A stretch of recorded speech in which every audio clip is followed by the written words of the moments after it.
Buenas tardes, soy el doctor Peralta. Hoy vamos a estar viendo la tercera clase de esta materia, microbiología, que es inmunidad humana.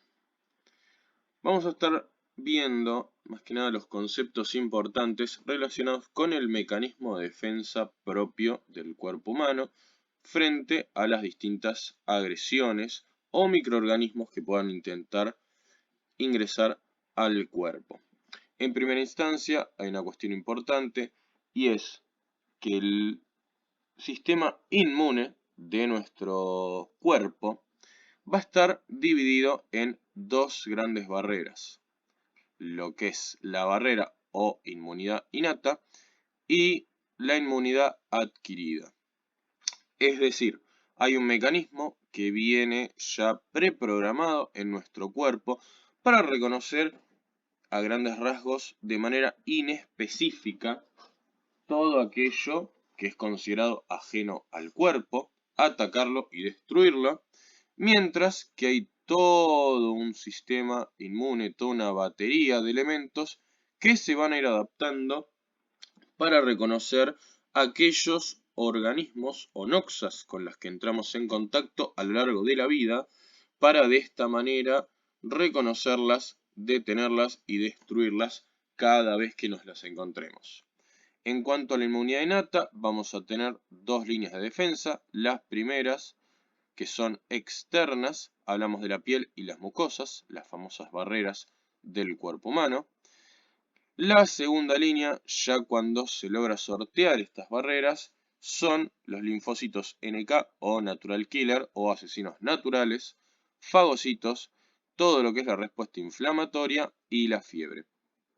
Estos, como dijimos al principio, son mecanismos inespecíficos, atacan por igual a cualquier elemento que intente ingresar al cuerpo, ya sea una bacteria, un virus, un parásito, un hongo o cualquier sustancia, como puede ser alguna astilla, tierra, distintos elementos con los cuales nosotros podamos entrar en contacto que son ajenos al cuerpo.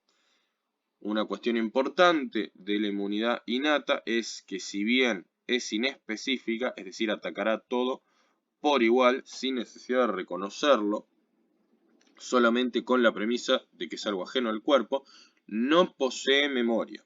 Es decir, no tiene la capacidad de reconocer elementos a los que ya haya visto antes, por lo cual su respuesta será siempre la misma.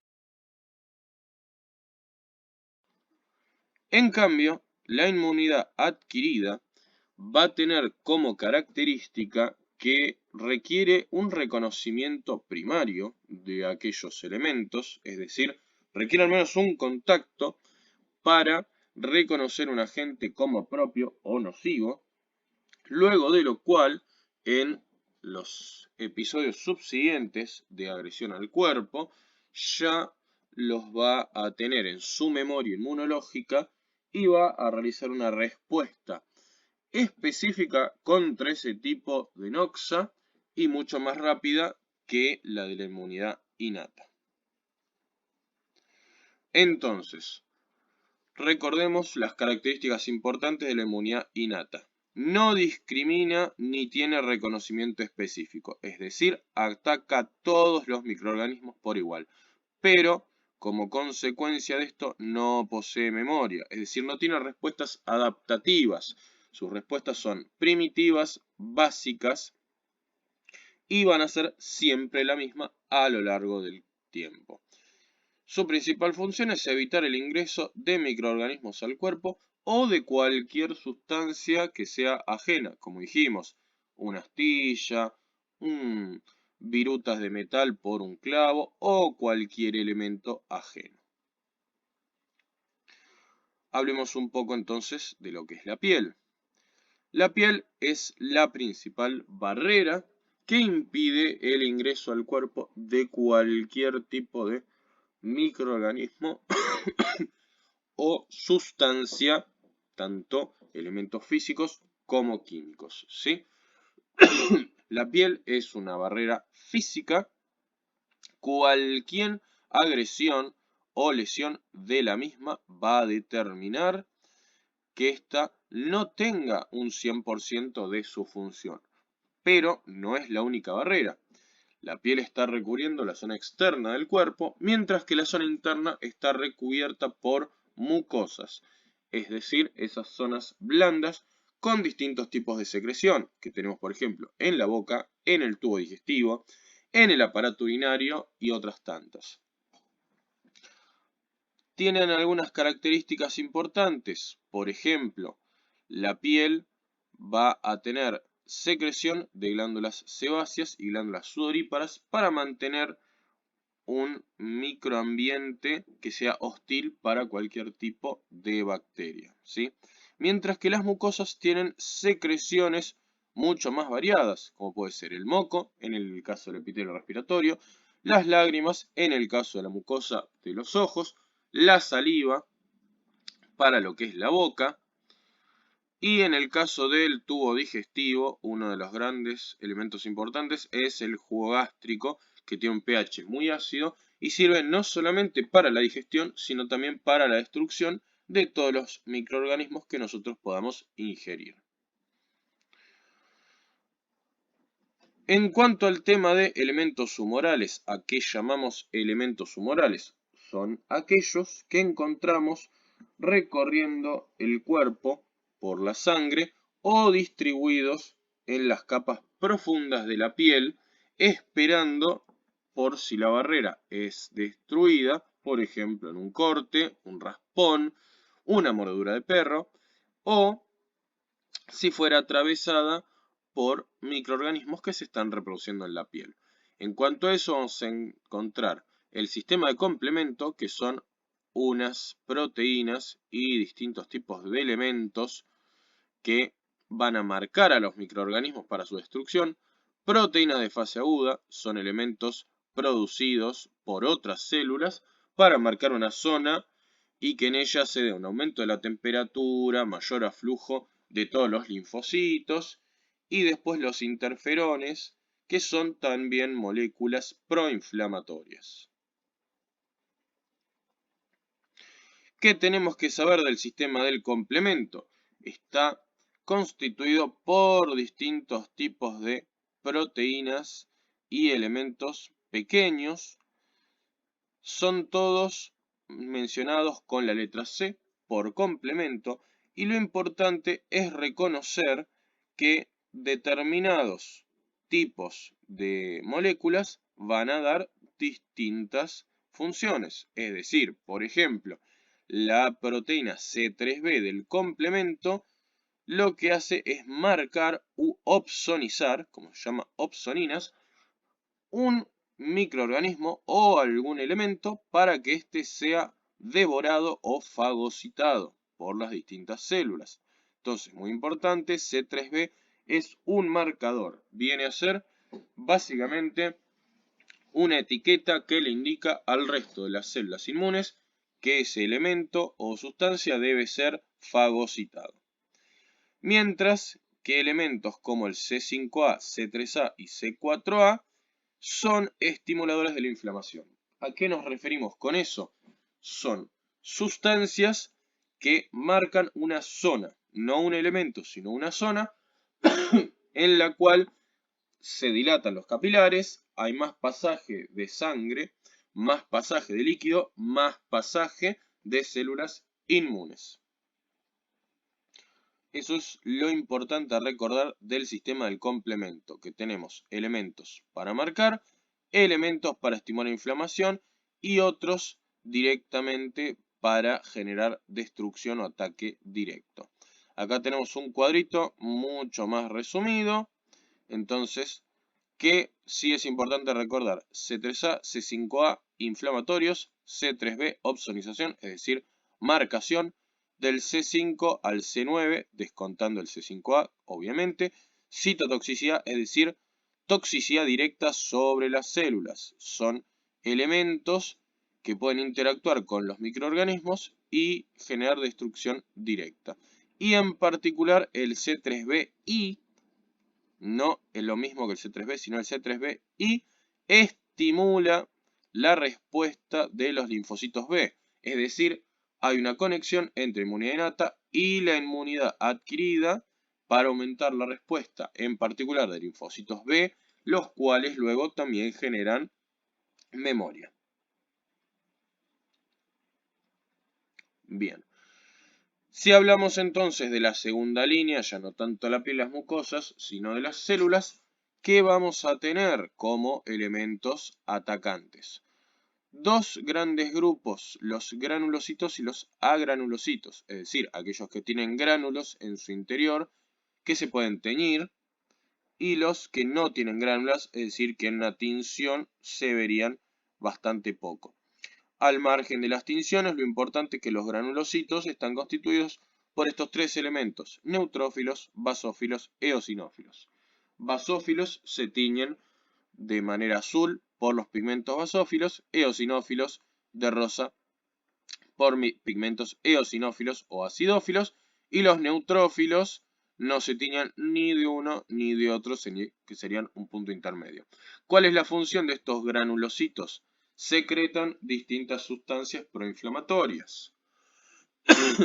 En cambio, los agranulocitos, representados principalmente por los macrocitos y los macrófagos, serían moléculas grandes que se comen a las otras sustancias o a los microorganismos. Vendrían a tener una función similar a un camión de basura, es decir, van recogiendo y destruyendo en su interior todo aquello que el resto de las barreras y las células marcan como ajeno. Acá tenemos un pequeño esquema de los distintos elementos a título informativo. Y muy importante, linfocitos NK o natural killer o asesinos naturales, ya que los linfocitos, los B, los T y los NK son aquellos células que nosotros tenemos en el cuerpo para atacar directamente. La diferencia con los granulocitos es que los granulocitos, como ser los basófilos, eosinófilos y neutrófilos, generan sustancias que estimulan la inflamación y que son tóxicas para el medio, ¿sí? Pero no atacan directamente. Mientras que los linfocitos, tanto los T como los NK, son células que atacan directamente a otros microorganismos, como ser bacterias, como ser virus, y los destruyen, ya sea a su cápsula, su membrana o sus distintos componentes, ¿sí? Es decir, los linfocitos atacan directamente, los granulocitos no, sino que generan sustancias, que las sustancias son las que le dan toxicidad, y los macrófagos, recordemos, no atacan directamente, sino que comen, fagocitan y los destruyen en su interior, pero tienen que haber devorado a los elementos para destruirlos, para lo cual estos elementos tienen que estar marcados, por ejemplo, como dijimos, por moléculas del complemento, en este caso, recordemos, el C3b. Una de las funciones de las células NK es, por ejemplo, insertar en las membranas de los microorganismos a destruir perforinas, es decir, canales que, ya que las células son grandes bolsas de líquido, lo que hacen es generar agujeros en estas bolsas para que ingresen elementos desde el exterior y las destruyan. ¿Sí? Entonces, esto, para tener en cuenta, es la interacción entre nuestras células, ya sea una célula normal, sana, con una célula infectada. ¿Cuál es la diferencia? En que nuestras células sanas expresan un receptor importante que es el MHC1, el cual los linfocitos natural killer tienen que reconocer para no atacar, para no agredir. Mientras que las células infectadas pierden la expresión de este MHC1, como ven, acá está y acá no. Cuando el natural killer se ancla a esa célula, ya sea nuestra o de un microorganismo, al no encontrar ese MHC, lo destruye, ¿sí? Bien. Hay una gran variedad de receptores. No nos vamos a meter en profundidad de eso. Sí es importante que recuerden el MHC1, que es una molécula marcadora de lo propio. Es decir, es las siglas molécula de histocompatibilidad 1. Histocompatibilidad significa que histológicamente o este tejido es nuestro. Al no estar presente, esa molécula se considera ajena y por eso se destruye. Otros receptores son para respuestas específicas por cada uno de los tipos de moléculas. No las vamos a estar viendo en profundidad. Sí vamos a hablar más adelante de aquellos receptores específicos para linfocitos B y linfocitos T. Esto es un pequeño esquema para que tengan una idea general de cuál es el proceso que realizan los macrófagos. Sus prolongaciones atrapan a aquellas moléculas o elementos que estén marcados para ser fagocitados, la meten interior adentro de una molécula, una vesícula fagocítica o fagosoma, para que este elemento no esté en contacto con el resto del macrófago. Esa cápsula, ese fagosoma, se va a unir a un lisosoma. Para que queden claro, soma siempre es vesícula o cápsula. Fagosoma es básicamente vesícula o cápsula de elemento devorado. Liso o lisis significa destruir. Lisosomas son vesículas cargadas con enzimas digestivas. Estas enzimas están a la espera de unirse con distintas vesículas y destruir su contenido. Entonces, este fagosoma, que está también marcado, se une al lisosoma y estas enzimas digestivas destruyen su contenido. Una vez destruido ese fagosoma, se marca en el interior del macrófago para ser expulsado. Es decir, que esto es un proceso de digestión muy similar al que realiza un ser humano. Ingiere, degrada, elimina. En cuanto a la fiebre como último elemento inespecífico, todas esas moléculas que nosotros mencionamos, los interferones, las interleuquinas, todos esos estimuladores de una respuesta inflamatoria aumentan la temperatura. ¿Por qué? Porque el aumento de la temperatura acelera los procesos metabólicos del propio cuerpo, es decir, estimulan la reparación, estimulan la destrucción de los elementos ajenos y también generan un ambiente hostil para los microorganismos que ingresan. Pero, muy importante, este mecanismo también es contraproducente, ya que de no lograr destruir al agente externo, la temperatura sigue aumentando. Y pasada cierta temperatura, se vuelve nocivo para nuestros propios procesos. De ahí que nosotros tenemos muchos antipiréticos para bajar los niveles de fiebre que ya son nocivos para nuestro propio cuerpo. Bien. Eso en cuanto a la inmunidad innata. Vamos a hablar a continuación de lo que es la inmunidad adquirida. Como dijimos antes, las características importantes de la inmunidad adquirida es que, primero que nada, son específicas para un patógeno, es decir, requieren un reconocimiento. Es decir, este elemento en cuestión va a expresar antígenos o distintos receptores o moléculas en su superficie que al ser reconocidas por nuestras células pueden estimular su ataque, ¿sí? Entonces, para nosotros poder realizar ese ataque, requerimos haber sido expuestos previamente a ese agente para reconocerlo, haber tomado este antígeno y generar anticuerpos, es decir, moléculas de ataque específicas para este antígeno.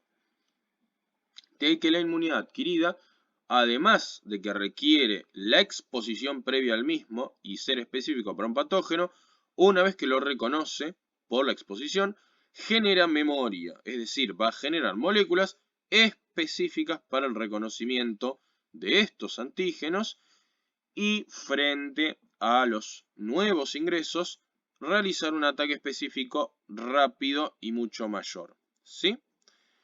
Esto es la base de la inmunización artificial, es decir, las vacunas, como dijimos en clases previas, exponen partes de estos microorganismos, ya sea atenuados, es decir, el microorganismo está vivo pero debilitado para que no genere enfermedad, o microorganismos destruidos. Se agarran estos fragmentos de un virus o una bacteria destruida y se los pone en un vector para que ingresen al cuerpo y puedan ser reconocidos, ya que no se requiere la totalidad del microorganismo para generar la memoria, sino que se requiere esos sitios de unión específico de nuestro sistema inmune. La vacuna entonces actúa exponiendo a nuestro organismo a esos sitios para que nuestro organismo los reconozca por la exposición y genere memoria sin necesidad de haber pasado por la enfermedad previamente. ¿Qué moléculas son aquellas que van a reconocer? Los antígenos son principalmente proteínas o polisacáridos. No hay reconocimiento para ácidos nucleicos, ya sea ADN o ARN, ni tampoco para lípidos. ¿Por qué es esto? Porque los lípidos suelen ser similares en los microorganismos patógenos como en los nuestros. Entonces, reconocer un fosfolípido muchas veces terminaría en un autoataque, motivo por el cual no se reconocen. Y los ácidos nucleicos, como el ADN o el ARN, al ser internos, es difícil llegar a ellos para reconocerlos. Más fácil es reconocer una persona por su ropa que, digamos, por alguna marca interna en el cuerpo, como puede ser una cicatriz o un tatuaje, que pueda estar cubierto por la ropa, si se entiende. Entonces, las proteínas y los polisacáridos son lo que suele estar adherido a la parte externa de la cápsula que recubre estos microorganismos. De esa manera, son los elementos que busca nuestra inmunidad adquirida. Bien. ¿Cómo se hace el reconocimiento? Estos elementos, también llamados epítopes o moléculas, son extraídos de aquellos microorganismos que intentan atacarnos. Una vez separados, son capturados por una molécula transportadora que puede ser de nuestro propio organismo, ahora veremos cuáles, para de esa manera presentárselos a nuestras células. Es decir, hay ciertos mecanismos por los cuales esos elementos son presentados a los precursores de los linfocitos y estos linfocitos reconocerlos por intermedio de otras sustancias, ¿sí? De lo que es la inmunidad adquirida, principales agentes efectores de la respuesta son los linfocitos B y los linfocitos T. Hay una gran diferencia. Los linfocitos T son citotóxicos, es decir, atacan directamente al organismo generando daño en su membrana y destruyéndolo, mientras que los linfocitos B no atacan directamente, sino que producen municiones contra los elementos externos que son los anticuerpos.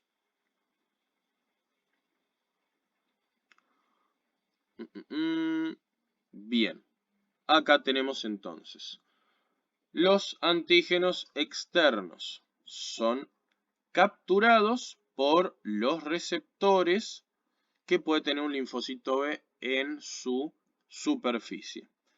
Una vez que este linfocito B atrapa uno de estos antígenos, en general presentados por alguna otra célula, genera toda una respuesta interna donde el linfocito B se va a reproducir ya con moléculas en su superficie que sean compatibles con el antígeno que capturaron. Una vez que estos receptores y este linfocito B se reprodujo y dio células hijas con receptores específicos para esta molécula o este antígeno, lo que sucede es que cualquier ingreso nuevo de moléculas específicas que tengan ese antígeno, es decir, esa molécula, van a generar dos cosas. Uno, replicación de linfocitos B con ese tipo de receptores. Y dos, diferenciación del linfocito a un plasmocito. ¿Cuál es la diferencia? El linfocito B sería una célula progenitora, si se quiere. El plasmocito es directamente la célula de ataque, es decir, la que secreta los anticuerpos, ¿sí? ¿Qué es el anticuerpo? Entonces, es esta molécula que nosotros estamos viendo acá, que tiene una configuración determinada para reconocer ese antígeno al cual el linfocito B fue expuesto y que ahora reconoce para su ataque. Y una vez que el anticuerpo se une a ese antígeno en esta bacteria, digamos, como ejemplo, genera una unión irreversible y va a generar distintas respuestas. Una de ellas es desnaturalizar la membrana, es decir, desestabilizarla para destruir la bacteria por destrucción de su membrana. Otra es la marcación de este microorganismo para que pueda ser fagocitado por los macrófagos, ¿sí? Entonces, los linfocitos B no generan destrucción directa, sino que producen estos anticuerpos, estas moléculas, que son las que se unen irreversiblemente a los antígenos, es decir, estas moléculas propias, marcadoras del microorganismo atacante, y pueden o destruirla directamente por daño en su membrana o marcarla para su fagocitosis. ¿De qué depende una u otra función?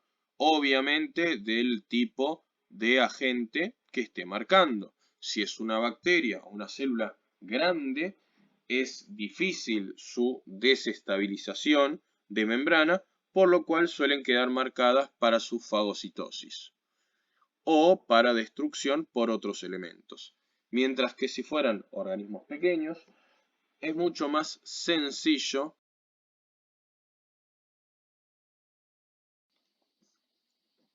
que se realice la destrucción directa.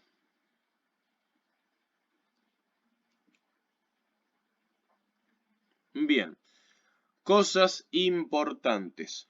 Lo mismo que los linfocitos NK o Natural Killer, los linfocitos T CD8 o los linfocitos T citotóxicos, ahora vamos a hablar de linfocitos T, reconocen la molécula de histocompatibilidad tipo 1.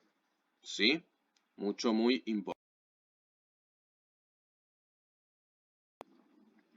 Porque, como dijimos previamente, los linfocitos T CD8 o citotóxicos atacan directamente al microorganismo. Mientras que otra subfamilia de los linfocitos T, los TCD4, no van a realizar un ataque directo, sino que son aquellos que presentan las moléculas o los antígenos de estos microorganismos a tanto linfocitos B como linfocitos T CD8. Los CD4 son los que se conocen como helper o ayudantes, es decir, van por el organismo reconociendo a estas moléculas, a estos microorganismos ajenos, ni bien los reconocen, les roban sus antígenos y van urgentemente al linfocito T CD8 o al linfocito B correspondiente para presentárselos. Es decir, serían mensajeros o vigías, si se quiere. Reconocen el microorganismo y urgentemente dan aviso a quien corresponda. ¿Por qué se va a dar aviso a un linfocito B o a un linfocito TCD8? ¿Cuál es la diferencia? Puntualmente, los linfocitos TCD8, al ser citotóxicos, van a atacar principalmente microorganismos que sean intracelulares. Es decir, como hablamos en clases previas, los virus se insertan en nuestras células y se replican. ¿Cómo hace entonces una célula nuestra inmunidad para reconocer eso si está en el interior? Es difícil. ¿Qué es lo que sucede? Una célula infectada, como hablamos antes, va a expresar distintas moléculas de histocompatibilidad, dando a entender que está infectada. Pero muchas veces esas células infectadas por elementos intracelulares no van a alterar tanto la capa externa como para que puedan ser reconocidos por los linfocitos B y atacados, ya que al ser células propias siguen manteniendo muchos de los elementos que las marcan como propias. De ahí que su destrucción no basta con el uso de anticuerpos, sino que requiere una destrucción directa. En ese caso entran en juego los linfocitos T CD8, ya que pueden destruir directamente las membranas, ¿sí? En este caso,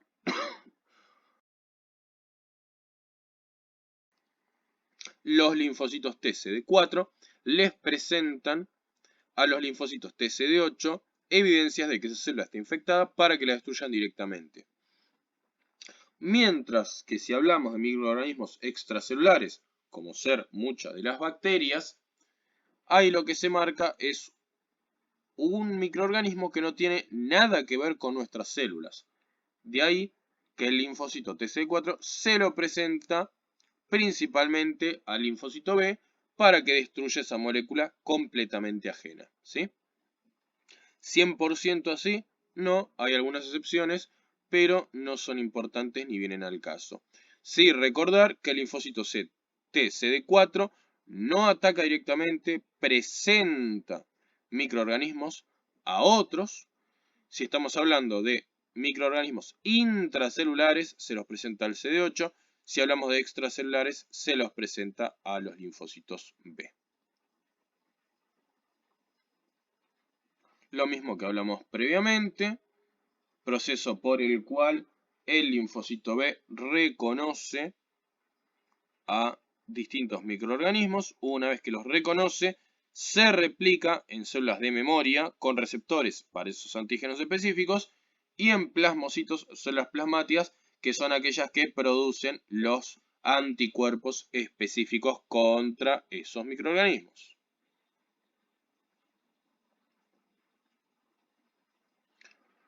Y bueno, lo que decíamos antes, los linfocitos T se subdividen en dos especies o cepas, los CD8, que son los citotóxicos o supresores directos, y los CD4 o helper o ayudantes. Ambos poseen memoria, ambos son de inmunidad adquirida, lo mismo que los linfocitos B, ¿sí? Tenemos entonces un esquema, por ejemplo, un virus que puede ser ingerido por un macrófago. El macrófago expone los antígenos de ese virus para que el linfocito TCD4 o ayudante lo reconozca. No solamente el linfocito T va a generar una serie de moléculas preinflamatorias, sino que va a ir con ese antígeno que capturó para presentárselo a células de nuestro propio cuerpo o, en este caso, presentárselos a un TCD8 para que este TCD8 reconozca esas mismas moléculas que expresan infección de nuestra célula y destruya una célula que en efectos importantes es nuestra, porque es una célula de nuestro cuerpo infectada, pero sigue siendo nuestro cuerpo. Diferencia con los linfocitos B. que en general atacan a estas moléculas cuando están en el exterior de las células y no en el interior.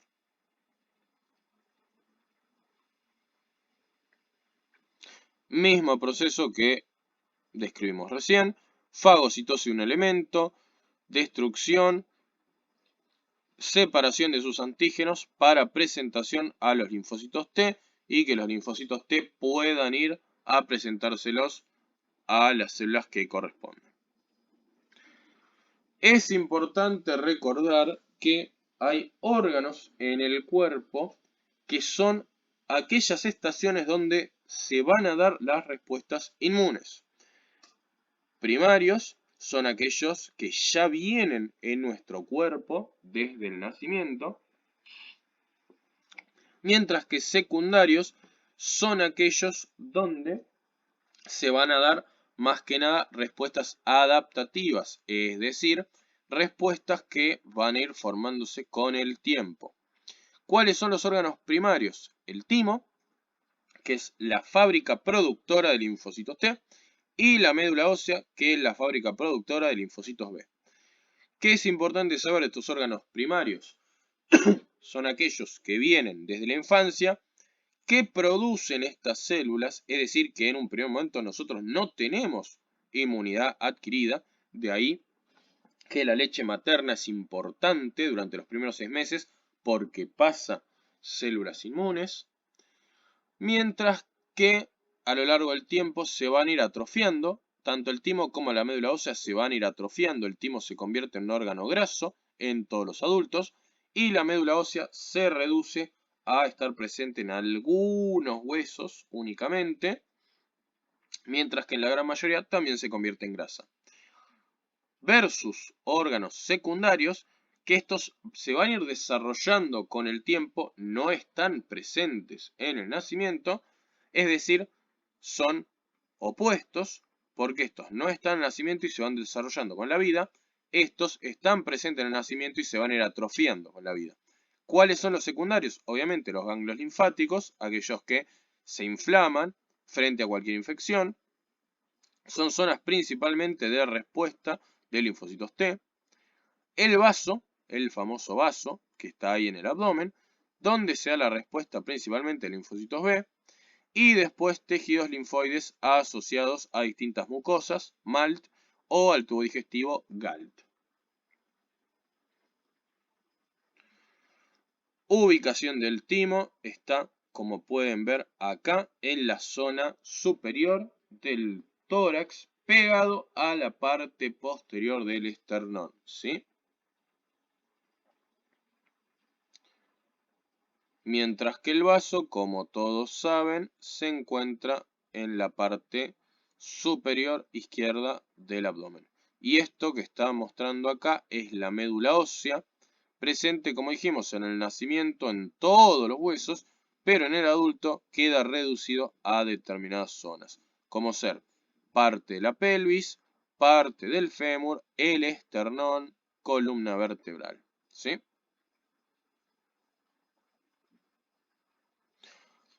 Todo este es el esquema del aparato linfático, siendo estos puntitos los ganglios linfáticos o estaciones efectoras de la respuesta inmune adquirida. Y el vaso, como dijimos, órgano encargado de la respuesta inmune adquirida principalmente de linfocitos B. B de vaso. Bien, pequeño cuadro comparativo entre la inmunidad innata versus la adaptativa. Como dijimos al principio, no es específica, no reconoce elementos particulares, sino que tiene un reconocimiento inespecífico. No requiere una exposición previa, ataca siempre de la misma manera. Es una respuesta rápida, pero no genera memoria. Ese es el gran problema. Es decir, no genera respuestas más eficientes con el tiempo. Mientras que la respuesta adaptativa es específica a un antígeno. Si no reconoce la molécula, no lo puede atacar. Hay un lapso de tiempo entre la exposición y la respuesta, o sea, es un poco más lento, pero tiene una respuesta clonal, es decir, una respuesta multiplicadora, y la memoria genera respuestas cada vez más rápidas y mejores. Bien, eso ha sido todo con esta clase. Como decimos, cualquier duda pregúntenle al profesor de microbiología y dudas o consultas adicionales las pueden enviar al foro de dudas. Saludos.